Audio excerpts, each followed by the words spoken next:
ലോക്സഭാ തെരഞ്ഞെടുപ്പിലെ തോൽവിക്ക് ശേഷം തൃശൂർ കോൺഗ്രസിനുള്ളിലെ പ്രശ്നങ്ങളും വിവാദങ്ങളും ഇപ്പോഴും തുടരുകയാണ്.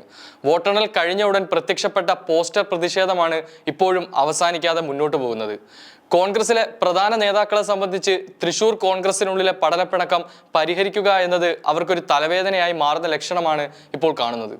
കഴിഞ്ഞ ദിവസം മുൻ എം പി ടി.എൻ. പ്രതാപനെതിരെയാണ് DCC ഓഫീസിന്റെ മതിലിലും പ്രസ് ക്ലബ് പരിസരത്തും പോസ്റ്റർ പ്രത്യക്ഷപ്പെട്ടത്. തൃശൂരിലെ കോൺഗ്രസ് സ്ഥാനാർത്ഥിയുടെ പരാജയത്തിൽ പ്രതാപനെതിരെ അച്ചടക്ക നടപടി എടുക്കണമെന്നാണ് പോസ്റ്ററിൽ പറയുന്ന ആവശ്യം.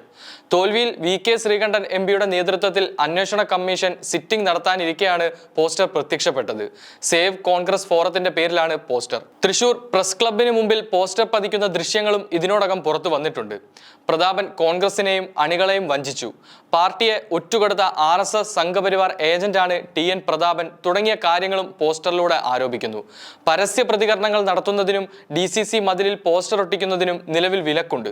തൃശൂർ കോൺഗ്രസ് കമ്മിറ്റിയുടെ താൽക്കാലിക അധ്യക്ഷനായി V. ശ്രീകണ്ഠൻ MP ചുമതലയേറ്റതിന് പിന്നാലെയാണ് നിർദ്ദേശം നൽകിയത്. ഇത് ലംഘിച്ചുകൊണ്ടാണ് ഒരു വിഭാഗം പ്രവർത്തകർ പോസ്റ്റർ പ്രതിഷേധവുമായി വീണ്ടും രംഗത്തെത്തിയത്. തൃശൂരിലെ തോൽവി പഠിക്കാൻ KC ജോസഫ് ഉപസമിതി ഇന്ന് ജില്ലയിലെത്തും. കൂടാതെ രാവിലെ മുതിർന്ന നേതാക്കളുമായി ജില്ലയിലെ പ്രശ്നങ്ങൾ ചർച്ച ചെയ്യും. ഉച്ചയ്ക്ക് ശേഷം ഭാരവാഹികളുടെ പരാതി കേൾക്കും. പ്രവർത്തകർക്ക് നേരിട്ട് പരാതി അറിയിക്കാം. തോൽവിക്ക് പിന്നാലെ തൃശൂർ കോൺഗ്രസ് കമ്മിറ്റിയുടെ താൽക്കാലിക ചുമതലയിലേക്ക് VK ശ്രീകണ്ഠൻ MPയാണ് ചുമതലപ്പെടുത്തിയിരിക്കുന്നത്. ലോക്സഭാ തെരഞ്ഞെടുപ്പിലേറ്റ കനത്ത തോൽവിക്ക് പിന്നാലെ തൃശൂർ DCC ഓഫീസിൽ കോൺഗ്രസ് പ്രവർത്തകർ തമ്മിൽ നടന്ന കൂട്ടത്തല്ലിന്റെ പശ്ചാത്തലത്തിൽ പാർട്ടി ആവശ്യപ്പെട്ടത് പ്രകാരം തൃശൂർ കോൺഗ്രസ് ജില്ലാ പ്രസിഡന്റ് ജോസ് വള്ളൂരും തൃശൂർ UDF ചെയർമാൻ MP വിൻസെന്റും രാജിവെച്ചിരുന്നു. അതേസമയം തന്നെ തൃശൂരിന് പിന്നാലെ തിരുവനന്തപുരത്തും അഴിച്ചുപണിക്ക് ഒരുങ്ങുകയാണ് കോൺഗ്രസ്. തിരുവനന്തപുരം DCC പ്രസിഡന്റ് പാലോട് രവിയെ മാറ്റാനാണ് പാർട്ടിയുടെ നീക്കം. ലോക്സഭാ തെരഞ്ഞെടുപ്പിലെ വോട്ട് ചോർച്ചയിലാണ് ഈ തീരുമാനം. 18 സീറ്റുകളിൽ വിജയം നേടാനായെങ്കിലും പലയിടത്തും വോട്ട് ചോർച്ച ഉണ്ടായത് കോൺഗ്രസിന് വലിയ ക്ഷീണമാണ് ഉണ്ടാക്കിയത്. ലോക്സഭാ തെരഞ്ഞെടുപ്പിൽ പാർട്ടിക്ക് വലിയ വോട്ട് ചോർച്ച ഉണ്ടായ 2 മണ്ഡലങ്ങളായിരുന്നു തൃശൂരും തിരുവനന്തപുരവും, പ്രത്യേകിച്ച് ആറ്റിങ്ങൽ. ഈ രണ്ടിടത്തും ഇത്തവണ BJP വൻ മുന്നേറ്റമാണ് ഉണ്ടാക്കിയത്. തിരുവനന്തപുരം DCC പ്രസിഡന്റ് പാലോട് രവിയെ നീക്കി പകരം യുവ നേതാക്കളെ പരിഗണിച്ചേക്കും എന്നാണ് പുറത്തുവരുന്ന റിപ്പോർട്ട്.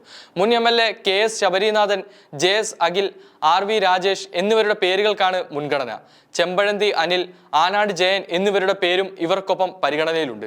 BJPക്ക് ഏറ്റവും വലിയ നേട്ടം ലഭിച്ച മണ്ഡലമായിരുന്നു തൃശൂരും തിരുവനന്തപുരവും. സുരേഷ് ഗോപിയിലൂടെ തൃശൂരിൽ വിജയിച്ച BJP കേന്ദ്രമന്ത്രിയായിരുന്ന രാജീവ് ചന്ദ്രശേഖരൻ മത്സരിച്ച തിരുവനന്തപുരത്തും വലിയ മുന്നേറ്റമുണ്ടാക്കിയിരുന്നു. അതുപോലെ തന്നെ ആറ്റിങ്ങലിൽ V. മുരളീധരനും.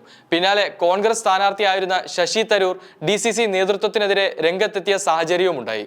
എന്തായാലും ജൂൺ 20 ചേരുന്ന DCC യോഗത്തിൽ നിർണായക തീരുമാനങ്ങളായിരിക്കും പാർട്ടി എടുക്കുന്നത്.